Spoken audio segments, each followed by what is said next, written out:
Բարև ձեզ, մենք նորից եթերում ենք, Լույս աշխարհը նորից եթերում է եւ այսօր մենք հրատապ թեմա ունենք, մեր հյուրն է Վահան Սեթյանը, թեման բազմից անգամ լույս որդով խոսացվել է այդ թեմայի մասին, բազմից անգամ հաղորդումներ են թողարկվել, դա հայկական պատմության զեղծարարների մասին է։ Դուք եթե հետևում եք նոր վերջին 5 տարիների ընթացքում տեսել եք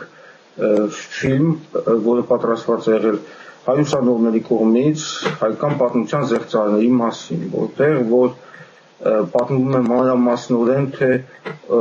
ինչպես է կատարվում զեղծարարությունները, ինչպես են աշխատում զեղծարար գիտնականները, որտեղից են ֆինանսավորում եւ այլն։ Մենք շարունակում ենք այս շարքը մի պատճառով, որովհետև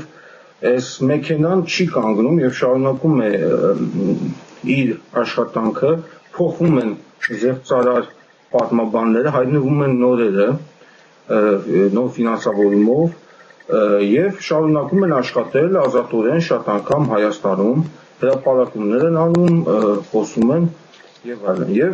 այս երևույթը չի կարելի բաց թողնել տեսադաշտից։ Մենք չենք կարող սա թույլ տալ, որպեսզի բաց թողնենք։ Դրա համար ես հրավիրել եմ Վահան Սեթյանին այսօր, հետագայում կհրավիրենք նաև մեր այլ գիտնականներին, սակայն Վահան Սեթյանին անհրաժեշտ էր այսօր հրավիրել, որովհետև այս հարցը ոչ միայն պատմության հետ է կապված, այլև լեզվաբանության, այսպես ասած, այն հարցերի, որոնք մեր մեծագույն գիտնականները արդեն շոշափել են, այդ թվում եւ Փարիսելունին, Ջաբուկյանը, հարցերին, որոնք կապված են Քարահունջի, հայոց լեզվի, Քարահունջի աստղադիտարանի, հայկական պատմության հետ։ Հիմա ինչի մասին է խոսքը գնում։ Վերջերս հրապարակումներ են լույս տեսել, որոնց հեղինակը հրապարակումներում գրում է Քարահունջի օրինակ, դրա հրապարակումներից մեկն է Քարահունջի մասին, որ Քարահունջը ոչ թե հերքում է այն բոլոր վարկածները, որոնք գոյություն ունեն, եւ գրում է, որ Քարահունջը 1890 թվականից է գոյություն ունի, եւ այդ սա թուրքական ուրեմն բառից է առաջացել, իրականում դա հին հայկական աստղադիտարան չի, կամ նույն հեղինակը գրում է նրա մասին, որ հայոց լեզուն փոխառված է, կամ նույն ձևի ինչպես մյուս այդ զեղծարար պսևդոգիտնականները, որոնց մեջ ինչպես գիտեք նաև հայտնի գիտնականներ կան, ասում է, որ հայերը ուրարտական թոքավորություն եկել են ավելի ուրարտացիները հայեր չեն եւ այլն։ Հիմա այս հարցերով ավելի մանրամասն ես կուզեի անդրադառնալ, սկզբից կհարցնեի Վահան Սեթյանին իր կարծիքը, որովհետեւ ես նաև պատրաստ եմ մի քանի մեջբերումներ, որոնք հեղինակը արել է, եւ մենք խոսանք հեղինակի մասին, ասեմ հեղինակի անունը շատ դուք բազմաթիվ անգամ տեսել եք, այսպես ասենք PR են անում, շատ կասկածելի ինչ-որ համալսարանից, անունը չեմ շարում, Հրաչ Մարտիրոսյան էր, այսպես չի բան, միակ մեկնաբանի, ինչ ընթացք է ստանում այսօր պատմագետների զեղծարարության ուրեմն այսն նոր սերունդը, զեղծարար պատմագետների նոր սերունդը, որը անցածը անցել են, հիմա էլ իրանց չենք լսում, որտեղ իրանց այսպես ասած վառել ենք, հիմա հայտնվել է նոր սերունդը,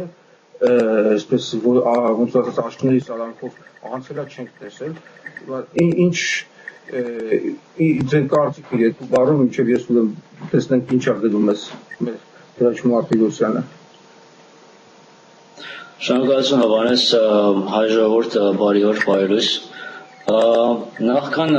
անցնենք այս բուն խնդիրին, ուզում էի պարոն Քիրիմեջյանի հիշատակին, որը մեկ անգամ էլ հիշենք իր խորը գործը եւ իր անգնահատելի այս ամեն ինչ որ արել է մեր հայ ժողովրդի համար։ Երբ որ հարցը գալիս է Հրաչ Մարտիրոսյանին, այսինքն չես կարող ասես, որ նա գիտնական է, թեկուզ լեզվաբան է, որովհետև իր գրավորների մեջ ընդհանրապես գիտական կամ տրամաբանական մոտեցում չկա։ Այսինքն նա գրում է, ասենք թե մի քանի հոգի թե ինչ է ասել, դրա հիման վրա նա ներկայացնում է իր տեսանկյունը, բայց ավելի շատ ոչ թե ինքն է խնդիրը, այլ իր հոտը, այդ ջահելները, որ իրեն հետևում են մանավանդ լինելով Հայաստանում, դա ավելի մեծ խնդիր է, այսինքն նա լինելով Հոլանդիայում եւ իր աշակերտները Հայաստանում, արդեն տեսնում ես, թե ոչ թե գիտական տեսանկյունով են իրենք ուզում հերկինացնենք թե մեր տեսանկյունը, այլ հոգեբանական բարդույթ կա, եւ դա ընդհանրապես ժամանակից է սկսում, եւ իրենց խոսակցության մեջ արդեն կամ իր անձնական գրավորների մեջ տեսնում ես, որ ոչ թե գիտական հայկական երևույթները ներկայացնում, այլ տեսնում ես իր հոգեկան մոտեցումը իր գրավորներին, արդեն պարզ է բոլորին, եթե չեն կարդացել հայ ժողովուրդը, շատ սիրով ես կարամ ուղարկեմ իրենց եւ կարդան իր հոդվածները, թե ինչպես է նա գրում, ինչպես է շարադրում իր նախադասությունները,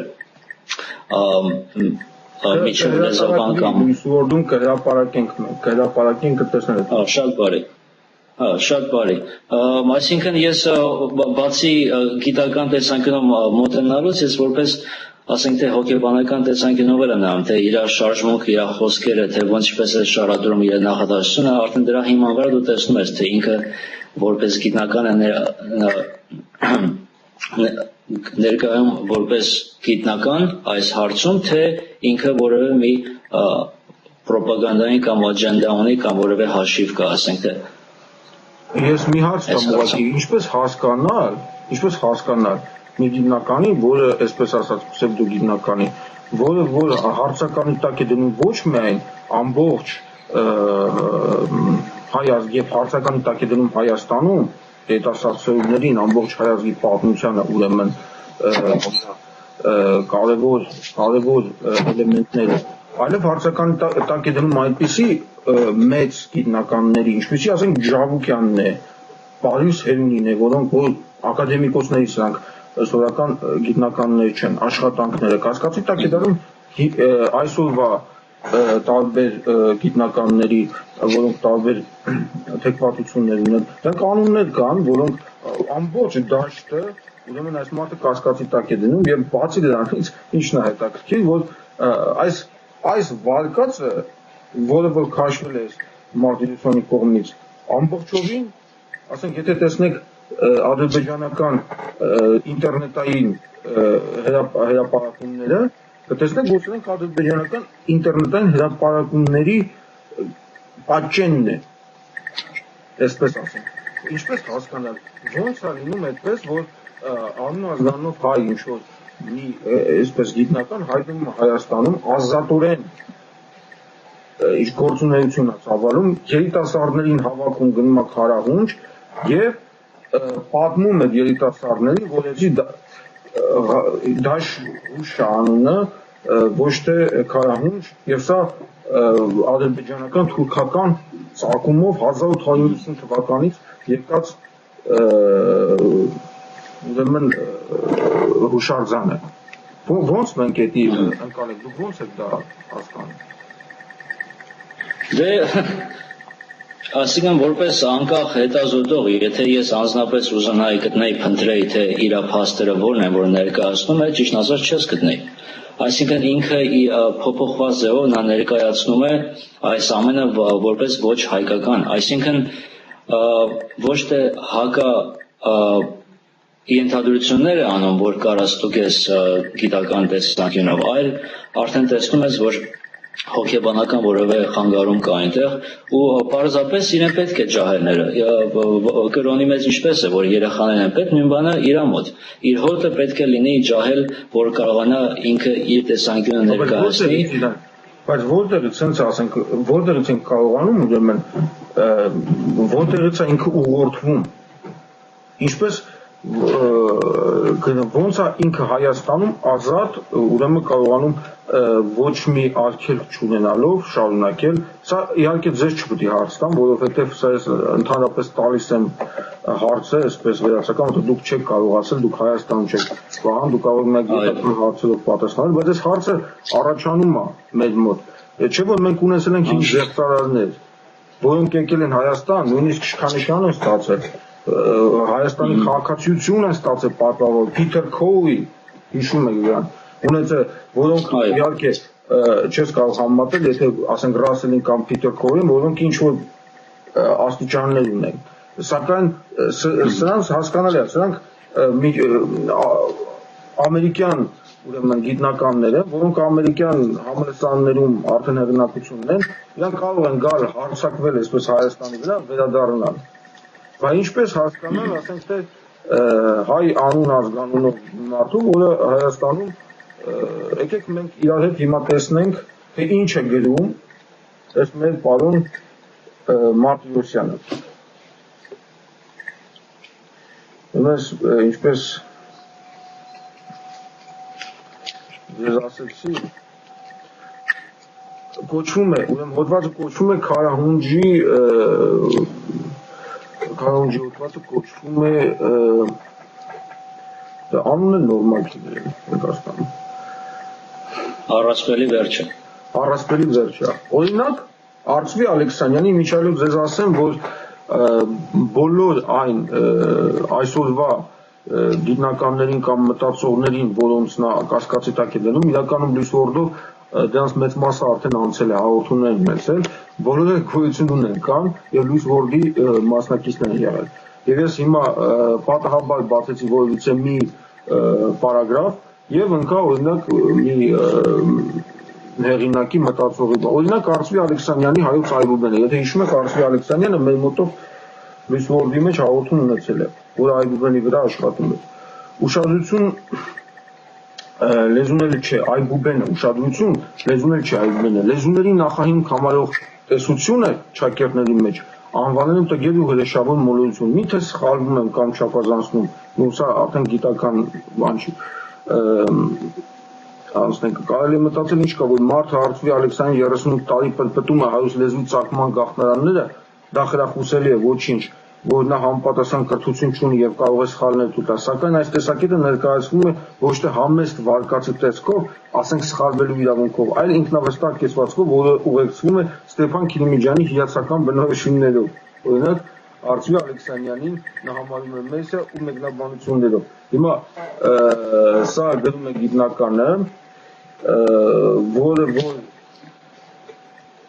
պատկերացրեք դիտում է հաղորդում, որտեղ որ հայկական այբուբենի սխալ թե ճիշտ հայկական այբուբենի ուրեմն նոր բացահայտումներն են ասում։ Ես այն տպավորությունը ունեմ, որ սա նայում է մեր հաղորդումը նայել է ոչ թե հայ գիտնական, ինչ ասենք ադրբեջանցի ինչ որ ադմինիստրացիայում, գիտական ադմինիստրացիայում աշխատող անձ։ Անցնենք առաջ։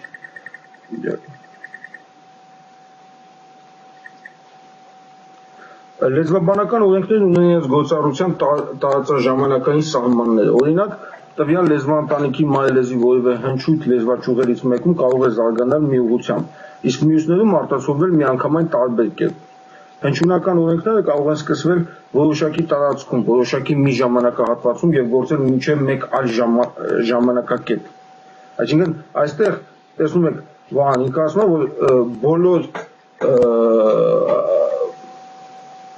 այն հնչյունները, բառերը, որ մենք անում ենք, ինքը ժամանակով վերջացած է, հնարավոր է, այսինքն մենք փոխառված բառեր ունենք, որոնք որ չի կարող պատահել ըստ իրեն, որ մենք 2000 կամ 3000 տարվա բառեր ունենանք, այսինքն մի ժամանակակետից սկսվել է, մի այլ ժամանակակետի վերջացել է այդ բառերը։ Այս տարական դրույթի չիմացությունը կամ արհամարում է, սակայն առատորեն արտացոլվում է մեր իրականությունը հեղով հայագիտական մարզանքներում եւ նույնիսկ սկսում է վստահորեն թափանցել գիտական հրատարակություններ հայագիտական մարզանքներում եւ վստահորեն թափանցել գիտական հրատարակություններ։ Օրինակ Երևանի համալսարանի հրատարակված մի գրքում իրար են միացված այգ եւ այլ բառեր, որոնցից յուրաքանչյուրն իրականում ունի իր առանձին ստուգաբանությունը։ Հիմա ես, քանի որ դուք դրա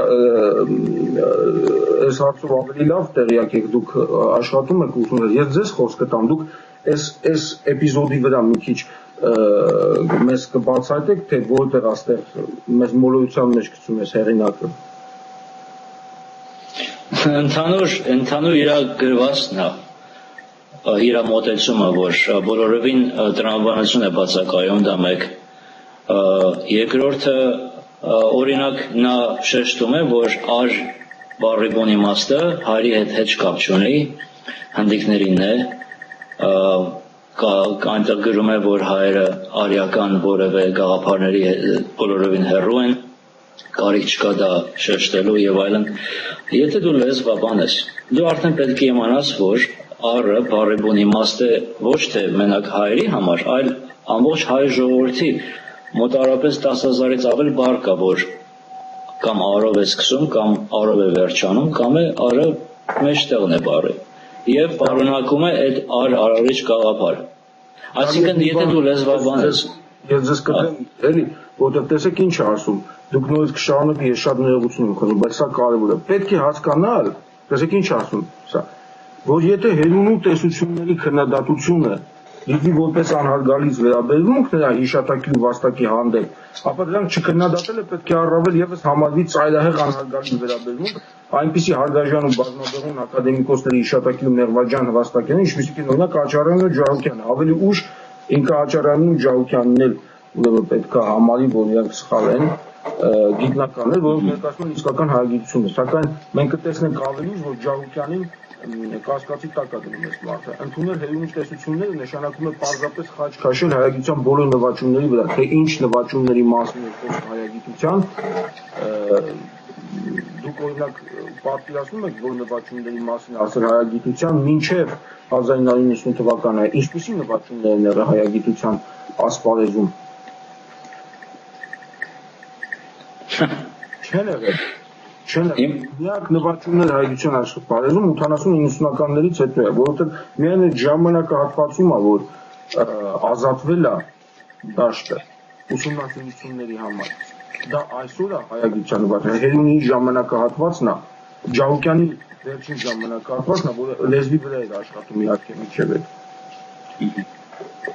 Կներեք, ես ձեզ Չէ, սիրով, շարունակեմ այն տեսանկյունը, որ անձնապես ես երբ որ առանձին իմ մենակ ձևով ես որ ուսումնասիրում եմ հայկական պատմությունն լեզուն, ես անուղղակի ձևով ես հասա հայկական պատմությանը եւ տեսա այն բաները, հետո իմացա, որ մույսներ են արել, այսինքն իմ հետազոտություններից հետո ես իմացա Հերոնին, Քաբուկյանին եւ այլն, ոչ թե դրանից առաջ, այսինքն ես ընդհանրապես իրանց չգիտեի։ Ու նույն երազակցության եկա, ոնց որ իրանք են արդեն արել 20 կամ 30 տարի առաջ։ Երկրորդը արդեն իր հոդվածը ձեր պատասխանը տալիս է, որ քանի որ այս մարդիկ, որ մեծ գործեր են արել, ճիշտ են, ինքը արդեն ուզում է բոլորին հավաքի միտեղ ու ասի, որ բոլորը սխալ են, իմանալով ինքը, որ դա իրանք ասում են իրականությունը։ Ու ոչ թե իրանք ասում են իրականություն, իրանք առանձին ձևով են այս բոլորը մեկնաբանել ու հասել են նույն կետի։ Ու դրա համար իր գրավորը այս ամենը բոլորովին գիտական որևէ մոտեցում չունի, այսինքն նա կօգտագործի տարբեր գրքեր, իր մեկնաբանությունը եւ այլն, բայց ինքը չի հասկանում որպես լեզվաբան, որ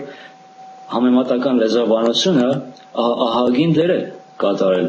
ասենք թե 200 կամ 150 տարի առաջ, որ հիմա գիտությունը արդեն ապացուցում է նույն բաները, ոնց որ ասենք թե ինչ որ Ռոբերտ Էլիսը ասել է 160 տարի առաջ, հիմա արդեն գիտությունը արդեն հաստատեց դա։ Ու դա դրանից է վախենում, բայց երբ որ հարցը գալիս է թե իրան ով է այս ձև ֆինանսավորում, արդեն մենք կարանք երկու ձևով, եթե իրան ֆինանսավորում են, արդեն ինքը պետք է գործը շարունակի, այսինքն անպայման չի ինքը պետք է իր հոտին կամ աշակերտներին ասի գիտես ինչ ինձ հողնավորում են ֆինանսապես, եկեք այս բանը անենք։ Ոչ, իրանք կարան չիմանան։ Ինքը իր տեսանկյունը շարունակում է ու հոլանդիային սա պետք է, Հոլանդիա մշակույթ չունի։ Ինքը ուզում է այսպես մարդկանց օգտագործի։ Դա Հոլանդիային է պետք, թե ինչ-որ մի ուժերի, արդյոք այս մարդը հոլանդական համալսարանից է, թե աշխատում է, մենք սա կպարզենք։ Հիմա եւս մի ուրեմն շատ կարևոր մաս եմ ուզում կարդալ։ Տեսեք ուր է, մինչև ուր է գնում այս մարդը։ 2007-ի ապրիլի 19-ին Լոս Անջելեսում շումերագետ լեզվաբան Արմեն Դավթյանի ներկայացված շումերական գաղափարագրերը խոսում են հայերեն վերնագրով հայտնի դասախոսությունը, որտեղ հեղինակը շումերական գաղափարագրերը վստահորեն մեկնաբանում է հայահունչ ռեբուսների հենքի վրա, իսկ սա հսկայական աշխատանք է Արմեն Դավթյանի, իսկ Արմեն Դավթյանը այսօրվա հայկական գիտության մեջ այսպես ասած ամենամեծ անուններից է, իր աշխատանքը ամենաուժեղ աշխատանքներից մեկն է այս առումով։ Նա պնդում է օրինակ, որ կամք ցանկություն վերացական հասկացության արտահայտման համար նկարում են գամ, որ նշանակում է մեղ, բայց կոնտեքստի մեջ կարող է նշանակի կամք։ Սա ես սխալել եմ դրանից, բայց բացի այն, որ ողջ գաղափարն իսկ խիստ արտահայտված է եւ ապահովում է կամայական մեկնաբանությունների անսպառ հնարավորությունների դաշտ։ Կոնկրետ նշված օրինակն անընդունել է նաեւ այն պատճառներով եւ այլն։ Հիմա եկեք այսպես հասկանանք իրար հետ, թե ինչ են ուզում զեղծարարները հայոց պատմությունից, ինչ է նրանց տեսեք մարդը ուրեմն գրում է, որ Հուշան դաշի մեգալիթյան հուշարձաններ են դրանք, ոչ թե քարահունջի, այլ Հուշան դաշի մեգալիթյան հուշարձաններ, որոնք հայտնաբերվել են 1890 թվականին հայերի կողմից։ Տենց չի գրում։ Հա։ Հիմա մենք պետք է հասկանանք ոչ թե նա թե ինչ է գրել այս մարդը, թե ինչ են ուզում այս զեղծարարները մեզանից, որպեսզի հասկանանք, թե ոնց սրանց դեմ պայքարել։ Դե Հրաչը կամ իրան նմանները կամ Ռիչարդ Հովհաննիսյանը, Փիթեր Քաուին, Ռոնալդ Սոնին, Ջեյմս Ռասելը եւ այլն դրանք որ կան, այդքան կարևոր չեն, ինչքան իրանց հետևողները կամ ասենք թե այն մարդիկ, որ չգիտեն ընդհանրապես հայոց պատմություն եւ սովորում են իրենցից, այդ խավն է շատ կարևոր այս հարցում։ Իրանք շատ լավ գիտեն, որ հայոց պատմությունն ու լեզուն պարունակում է խորը իմաստություն եւ պատմական հիշողություններ նախապատմական ժամանակներից։ Դա իրանք դա գիտեն։ Դրա համար իր նմանները հավաքում են ամենալավագույն գիտնականներին, կարդալով իրենց գրականությունը։ Ոնց որ ասացիք Արմեն Դավթյան, Արծվի Ալեքսանյանը, Համլետ Մարտիրոսյանը, կարող ասեմ Արման Ռևազյանը, ես այստեղ գրել եմ, Գևորգ Նազարյանը, Համլետ Ներսիսյանը, Հովիկ Ներսիսյանը, Վահան Սարգսյանը, այս բոլորը։ Այն է հետաքրքիր, որ ես կարամ եւ մույսերն կարան առանց օգտագործելու այս մեծ հայագետների գործը մենք կարանք ելի ապացուցենք, որ հայկական լեզուն այդքան հին է, այսինքն կարան գնանք 8-ից 10,000 տարի, իրենց հայերը ամենահինն են վերջին Սարսից տարից հետո եւ այլն, այս հրաչը դա ինքը չի հասկանում, ինքը կարծում է, որ եթե այս մեծ հայագետներին ինքը կարողանա հերքի էմոտիվ ձևով, ոչ թե գիտական տեսանկյունով, ինքը կարծում է, որ մնացածը արդեն մտնելու են իր հերարժանության բարդույթի տեսանկյունի մեջ։ Եթե իրան ասել են, որ դու պետք է կեղծարարես եւ ահա խնդրեմ այսքան դոլարները, դա ուրիշ հարց է, այն հարցից, որ ինքը թե ինչի է ուզում շարունակի եւ ասի, ասենք թե մույս երեխաներին եւ այլն, որովհետեւ իրան այդ խաղն է պետք, որ իրան ծափահարեն եւ այլն շարունակեն, թույլ տան, որ ինքը շարունակի իր գործը եւ այդ երկրները իրեն ավելի շատ հավանեն։ Նույն բանը հայագիտության մեջ չի այս խնդրեմը, ընդհանրապես աշխարհի պատմության մեջ էլ է այս խնդրեմը։ Ես անձնապես գիրքեր եմ կարդացել Ամերիկայում, որպես ասենք քաղաքակրթության մասին, ծնունդի մասին, եւ ընդհանրապես շումերներին չի նշված։ Եվ այս մարդը ստացել է ամենաբարձր մեդալներից մեկը Ամերիկայի պրեզիդենտի կողմից։ Մենակ հայկական պատմության հարցը չի այստեղ, ընդհանրապես հնագույն քաղաքակրթությունների հարցն է։ Օրինակ, կարող ասեմ 90% աշխարհի կարծում է, որ Սֆինքսը Եգիպտոսում սարքված է եգիպտացիների կողմից 4000 տարի առաջ։ Բայց մեծամասնությունը առաջերտին եգիպտագետ չեն, երկրորդը ընդհանրապես իրանք չեն կարդացել եգիպտական պատմություն, երրորդն իրանք ուղղակի ընդունում են ինչ-որ գիտնականներն են ասում, բայց եթե իրոք ուսումնասիրեք այս հարցը կտեսնենք, որ չէ, Սֆինքսը մոտավորապես 10-ից 12000 հետ պետք է գնա։ Որովհետև գիտնականները մենք տեսնենք զեղծարարներին, տեսեք, ինչպես մարդիկ, որոնք գիտության այդ դաշտից այնքանով են հեռու, որտեղ իրենք միայն կարդացող են, կարողանալ տարբերակել որն է իրական գիտությունը եւ որն է զեղծարարությունը, որն է այն ինֆորմացիան, որը ճշգրիտ է, հատկապես պատմության բնագավառում, որտեղ որ շատ հեշտ է զեղծարարություն անելը, եւ որը որ իրականն է, ինչպես իրանք կարող են, սա կարևոր հարց է, չէ՞ որ անպայման տեսնել պետք է անպայման, անշուշտ ես ուղղակի զարմացած եմ, որ Հայաստանում մանավանդ լինելով քաղաքակրթության բնօրրան, այդ ժողովուրդը այնտեղ այս բաները անտեսում է, չի կարողանում ըմբռնել, թե ինչ ահավոր վիճակ է։ Դա ինձ է զարմացնում։ Ես չեմ զարմանում, որ Ամերիկայում ասենք թե հայերի մասին չիմանան, բայց Հայաստանում այս բանը եթե կատարվում է, արդեն այնտեղ չլինելով արդեն շատ ցավալի է։ Միաժամանակ արդեն տեսնում ես, որ աշխարհին դասավանդելու հանդեպ արդեն պետք է մեր հայ ժողովրդին բացատրես իր պատմությունը ճշգրիտ ձևով։ Հիմա այս հրաշքն է բացատրում, sense չի լինի։ Ինքն էլ եկել է բացատրում, ասում է ես եմ ճիշտ։ Հա, բայց իր հասկանում եմ, ինքը ներկայացնում է դա, բայց եթե կարողանանք մենք ըմբռնենք, թե ինքն ինչ է գրում ու կարողանանք ապացուցենք դա ուրիշ տարբեր աղբյուրներով չի լինի։ Այսինքն, եթե դու արդեն որ ասում ես, որ Ուրարտուն հայերի հետ կապ չունի այդ արտահայտությունը, արդեն մանավանդ 21-րդ դարում, եթե մեկը այդպես արտահայտություն է անում, արդեն իրեն ոչ թե ապացույց է պետք, այլ հոգեբան։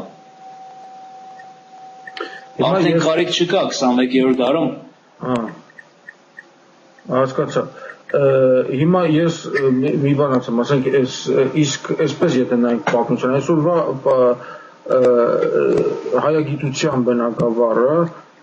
որտեղ զբաղվում շատ գիտնականներ, շատ մտածողներ, այսօրվա դպրոցը զարգացել է այնպես, որ հայագիտությունը չի ուսումնասիրվում միայն պատմության անկյունից, լեզվաբանության անկյունից, ինչպես բոլոր այլ գիտնականները, այլև այստեղ մտնում են նաև շատ ավելի հաստացի ուսումնասիրություններ, ֆիզիկա, երկրաչափություն, այլ գիտություններ, որոնց հաստացի կոսվին, այսպես ասած, ուրեմն ապացույցների վրա կառուցվում է պատմությունը, գտնվում է պատմությունը, ոչ թե, որտեղ պատմությունը գիտեք ինչ, որպես գիտություն ինքը չի կարող այսօրվա լինել միայն աղբյուրից ինչ-որ մեկի գրվածից օգտվելը, որտեղ որ մենք գիտենք, չէ, որ պատմության ընթացքում հաղթողները գրել են ինչպես իրաց պետք է եղել, պարտվողները գրել են ինչպես իրաց պետք է եղել, ամեն մեկը գրել է իր պատմությունը, այսպես ինչպես ասենք, եւ այստեղ որպեսզի մենք կարողանանք առաջին հերթին հասկանանք զեղծարարներին, պետք է հասկանանք, թե ինչ է ուզում այս մարդը պատմությունից, ինչ է ուզում օրինակ դուք որպես գիտնական գիտեք ինչ եք ուզում, ինչ եք ուզում դուք ուսումնասիրել, խորացել եք ես բնագավառի մեջ։ Հիմա այս մարդը իր շահեր ունի, այսպես ասենք։ Ձերը շահեր չի, ասենք թե ձերը հետաքրքրություններ, իրա մոտով երևի շահեր է։ Ինչպես մեր այս հարցը նորից է մեր տալի որպեսի բան, չէ որ խնդիր ունենք մենք,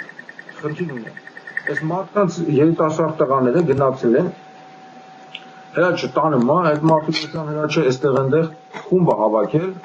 ու իրանց սովորացնում է եւ դա նպատակն է իհարկե այս միջոցառման կազմակերպողների սովորացնում է ինչպես ադրբեջանական ալիքները, որոնք սփռվում են Ղարաբաղում, մինչև Հայաստանում հայերեն լեզվով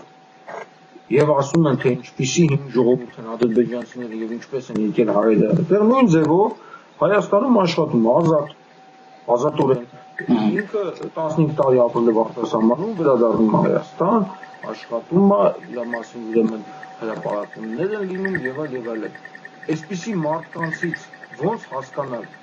սա իրական գիտնական է, իրական մտածող է, թե իրական մտածող ասենք Արմեն Դավթյանն է, գիտնական է, Ջավուկյանն է եւ այլ գիտնական է, որ զբաղվում են իրական գիտությամբ։ Բայց իրանց անունը ավելի քիչ ենք լսում, իսկ այս պարոնի անունը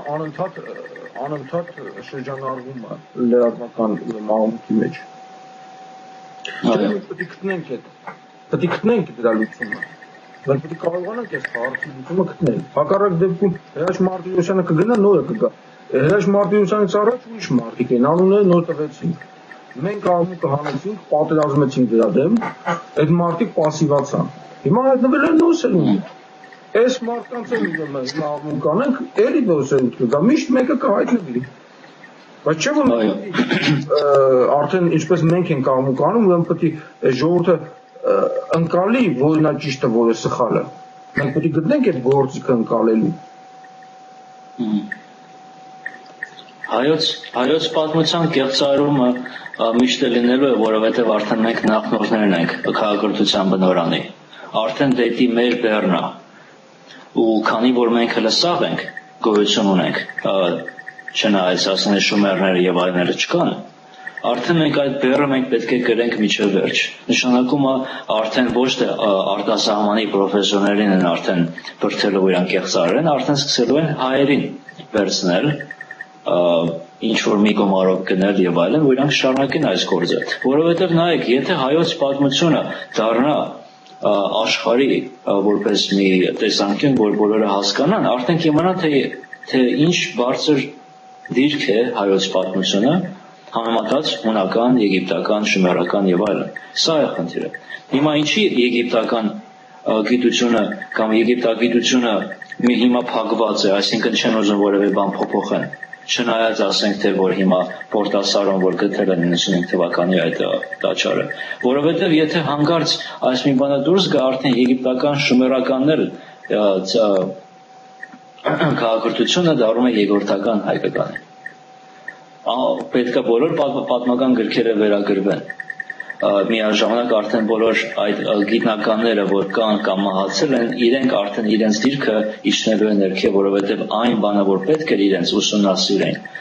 որը որ հայերեն լեզուն էր, դրանք չգիտեին։ Ու դրա համար իրենց եզրակացությունները սխալ էին։ Մեծնամասնությունը եգիպտագետներն ու շումերագետները, եթե հայերեն չգիտեն, նշանակում է իրենց եզրակացությունները սխալ են արդեն։ Որովհետև բոլոր սելակները տանում են դեպի Հայաստան քաղաքակրթության։ Եվ սրա համար հիմա կեղծարումը միշտ է լինելու է, հիմա ոնց անենք, որ հայ ժողովուրդը հասկանա այս ամենը։ Առաջերտին հայ ժողովուրդը քնած է եղել ահագին ժամանակ։ Իշխվել է տարբեր քաղաքակրթություններով վերջին մի քանի 100 տարին։ Իր հոգեբանությունը փոխված է։ Հայաստանում դյուրությունը վատ է, բայց շատ դյուրուն ձևով մենք կարանք այս ամենը փոխենք, եթե մենք բոլոր հայ ժողովրդին ներկայացնենք այս գիտությունը, ֆինանսավորենք, օրինակ Արմեն Դավթյանի գիրքը, օրինակ, կամ ուրիշ գիտնականների գրքերը, որ տպագրվում է Հայաստանում հայերեն։ Ինչի մենք չենք ֆինանսավորում այդ գրքերը, որ անգլերեն թարգմանվի, որ գա Ամերիկա։ Ամենալավ գրքերը, որ ես կարդացել եմ, Հայաստանում եմ կարդացել, Հայաստանից է եկած, այսինքն կարդացել։ Օրինակ Հովիկ Ներսիսյանի գրքերը կամ Վահան Սարգսյանի գրքերը։ Այդ գրքերը եթե ամերիկական անգլերեն թարգմանվեն, արդեն ամբողջ աշխարհը բոլորին տարբեր ձևով կնայի հայերեն, բայց այս գրքերը մնում է Հայաստանում, փոշի է նստում, Չնչին մասն է կարդում այդ գրքերը, հետո արտասահմանի հայերը բողոքում են, որ աշխարհը մեզի չի ճանաչում, չնայած բոլորը հայերեն են խոսում տարբեր ձևով։ Այսինքն ես անձնապես եթե այս բանը տեսել եմ առանց խորհրդակցելու Արմեն Դավթյանին կամ Արծվին եւ հետո եմ իմացել, որ այս մեծերը այս մեծ գործ են արել, ընդհակառակը ես պետքա խոնարհվեմ իրանց, որ այս գործը արդեն ինձնից առաջ են արել։ Այս նույն բանը, այս նույն հոգեբանությունը, այս նույն հարգանքը բոլորը պետք է կարողանան այս տան այս մարդկանց։ Ու սկսվում է արդեն մեր երեխաներից։ Դրա համար հրաչը բռնել է այս երեխաները, այս ջահերներին ու սարքում է հակահայ հայերեն խոսացող այս հայերը ու եթե իրա գրավորը կամ իրա հոտի գրավորը եթե թարգմանեք թուրքերեն կասես թե այս թուրքերն են մեզ քարկոծում որևէ մի հայկական որևէ շունչ չկա այլություն չկա այնտեղ նայ այստեղ հարց է ծագում տեսեք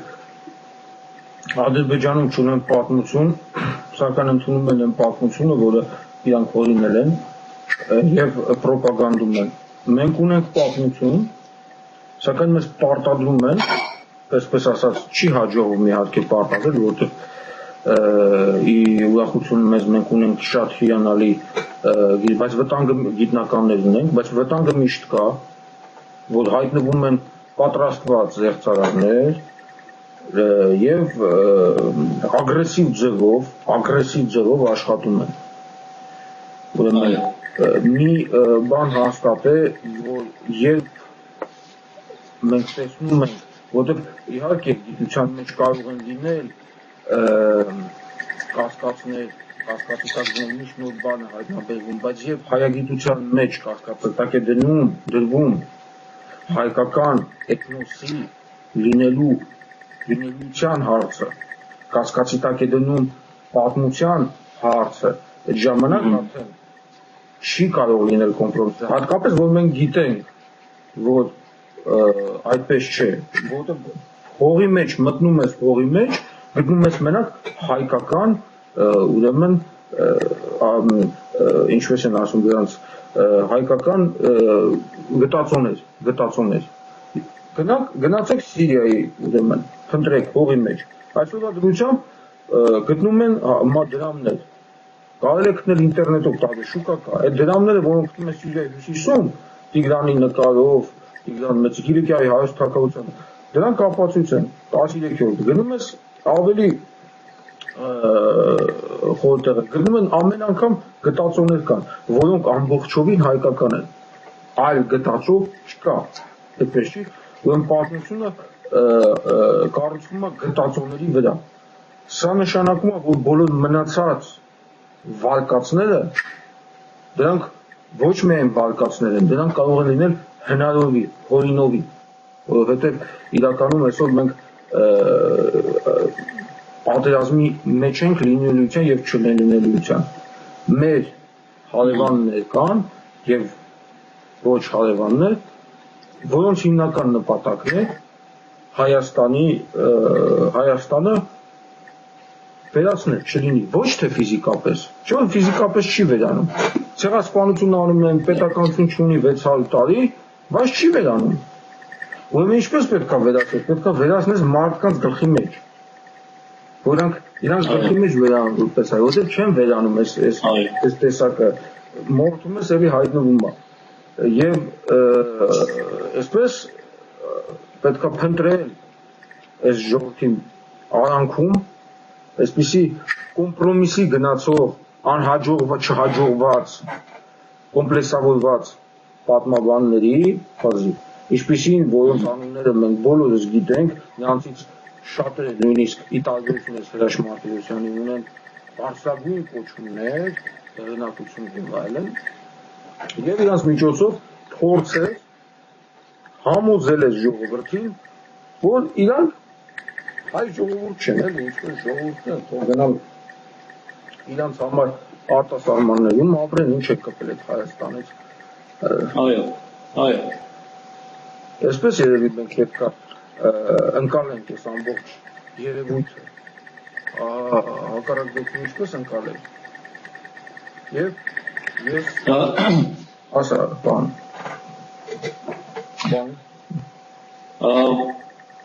Հայ ժողովուրդը պետք է հասկանա, որ հրաչը կամ իր նմանները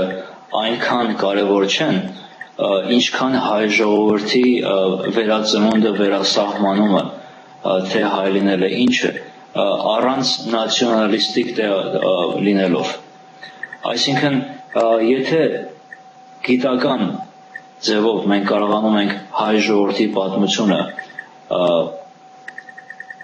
տեսնել, ուսումնասիրել, հետո ճանաչել, արդեն մեզ որևէ էմոտիվ կամ գերբնական երևույթ պետք չէ, որ մենք մեզ հայ զգանք։ Այսինքն, օրինակ հրաչը շատ է կպնում ար բառի բուն իմաստին։ Ինչի՞։ Որովհետև քանի որ ինքը այսպես բացի եթե ֆինանսավորվում է, բացի դրանից, եթե ինքը հոգեպես, ինքը պատրաստ է, որ մուր հանի հայ ժողովրդի հանդեպ, կարող է ինքը ջարի ժամանակ իրան նեղել են հայերը, հիմա ինքը մուր է բերում էր վրա, հայ ժողովրդի վրա, ասելով, որ ասենք թե մենք չնչին ժողովուրդ ենք։ Եթե այսպես մոտեցում ունի, ինքը արդեն ուզում է այնպես քարկոծի հայ ժողովրդին, որ իր լեզուն, որը որ հիմքը արի վրա է հիմնված, ասի, որ արը հայ հետ կապ չունի։ Ինքը կարծում է, որ բոլոր հայ ժողովուրդ, մարդիկ, մենք գերբնական ձևով ենք նայում այս արարիչ գաղափարը։ Ինքը գիտի, որ եթե մենք այս հերվածնի մեզ այս արից, կամ գերբնական տեսանկյունից ինքը կարող է հաղթահարի։ Ոչ, ես գիտնական եմ, ես որևէ ընկալում չունեմ կամ որևէ ես գերբնական երևույթների չեմ հավատում, բայց արը արդեն բացի ավանդական որևէ երևույթից արդեն լեզվի հիմք է, որը որ ես ամեն տեղ եմ տեսնում հայերեն լեզվի մեջ, ոչ թե մենակ հայերեն լեզվի մեջ, այլ հայերը լինելով նախապատմական տարածել են արդեն ամբողջ աշխարհում, արդեն տեսնում ենք այս բառի բուն իմաստը ամեն տեղ։ Ինչ է կարծում, որպեսզի պարզ լիներ, հանդիսատող մեր նայողներին, որոնք մի քիչ երկար չեն, արև, արարատ, այս այլմասնիկը շատ կարևոր է եւ ստացվում է, որ այս գիտնականը, այսպես ասենք, պսևդոգիտնականը, հենց հարվածել է ամենաբուն արմատին, որի վրա եւ հենված է այդ ար մասնիկի վրա։ Այո։ Ամբողջ գաղտնիքը։ Այո, ու ինքը ասեց, ու ինքը նշում է, կարմիր տառերով, էդի գիտնականի ձևեր չեն, որ դու կարմիր տառերով ինչ-որ մի բան գրես, չէ, բայց ինքը կարմիր տառերով է, գել ասում է, ինչ կարիք կա, արին կպնենք, որը որ հայկական չէ, ինչ ենք մենք շահում սրանով։ Այսինքն, քանի որ արը բանալի է, որով մենք բացում ենք շատ բաներ, եւ հայագիտության վերջին ժամանակահատվածում հենց այդ դրա շնորհիվ նաեւ կարողացել ենք իմանալ պատասխաններ, հիմա սա համոզում է, որ հանկարծ բանալին չվերցնեք, չբացեք այդ դռները, չտեսնեք մեջը ինչ կա։ Անշուշտ։ Դա չի հասկանում, ինքը այս բաները անում է, բայց չի հասկանում, որ դիմացինը այս բաները տեսնելու է։ Գիտակցող մարդը, տրամաբանող մարդը տեսնելու է։ Ամենակարևոր բանը, որ ինքը չունի եւ չի կարող օգտագործի, դա տրամաբանությունն է։ Այսինքն